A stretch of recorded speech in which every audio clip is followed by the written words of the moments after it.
Hello, good morning, everyone. I hope you will be fine at your home. And today we will discuss some numericals. Some means one important numericals जो कि free fall body या acceleration due to gravity के ऊपर based है. तो let's discuss. इससे पहले हमने क्या पढ़ा था? Acceleration due to gravity when a body falls upward. जब कोई बॉडी अपवर्ड को हम थ्रो करते हैं तो उसके बारे में वेरियस इक्वेशंस पढ़ी थी इससे पहले वाले लेक्चर में.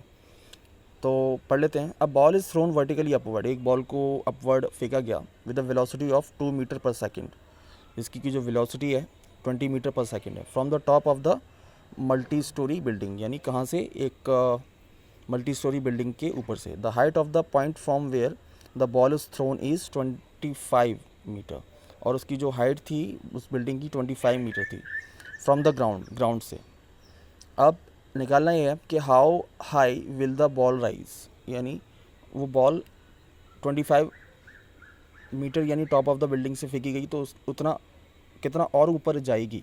And B, how long will it be before the ball hits the ground. और वो ग्राउंड किस टाइम में वो हिट करेगी.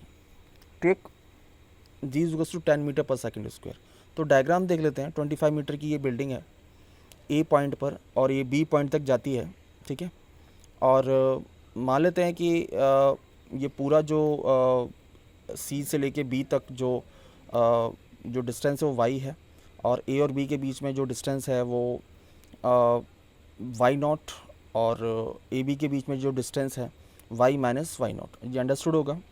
और ए की वैल्यू जो है -10 मीटर पर सेकेंड स्क्वायर है क्योंकि डाउनवर्ड्स जा रही है वो. लेट अस से take a y axis in vertically में वाई एक्सिस अपवर्ड डायरेक्शन में with a zero at the ground as shown. तो वी नॉट की जो वैल्यू होगी 20 metre per second. A is to minus g is to 10 metre per second square. और final velocity 0 metre square क्योंकि वो नीचे आ रही है. ये the ball rises to height y यानी वाई तक वो जाती है. The point of launch the using time of the equation is v square is to v nought square plus 2a. S क्या है यहाँ पर? यानी 2as y minus y nought. Okay. तो वी नॉट की वैल्यू पुट कर देंगे और v की वैल्यू 0 है ही. तो ये हो जाएगा 20 स्क्वायर प्लस 2 इंटू ए की value -10 y minus y nought. तो ये हो गया 400 minus 20 y minus y nought. Then y minus y nought की जो वैल्यू आई वो 20 मीटर आई. Now the second problem is we can solve this part of this problem in this way. In the first way we split the path in two parts.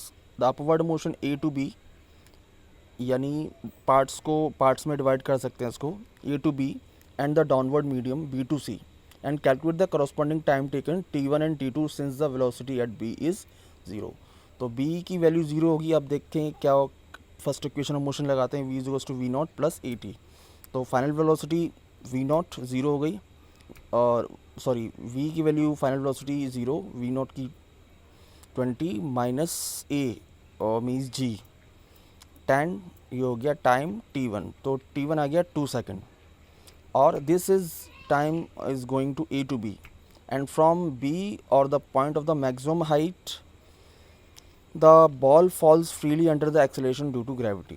The ball is moving is negatively direction. अब क्या होगा? वो ball a to b तक गया. अब b तक maximum height attain की उसने. अब b से वापस नीचे c तक गया. तो हमारा जो डिस्टेंस है a to b वो क्या है हमारा? y not minus y minus y not. Either इसको s और h मान लेंगे which is equals to u t यानी v not t plus half a t square. ठीक है. अब ट्रांसपोज कर देंगे वाई नॉट को एक तरफ. तो y is equals to y nought plus v not t plus half a t square. अब वाई नॉट की वैल्यू 45 मीटर निकल के आई और वाई की वैल्यू 0 और वी नॉट की वैल्यू 0. तो यहाँ पुट कर देंगे और आपका आंसर आ जाएगा T2 is equals to 3 second. तो दोनों को T1 plus T2 is equals to 2 plus 3 is equals to 5 second. So this is the overall concept of feeling falling body. So thank you very much.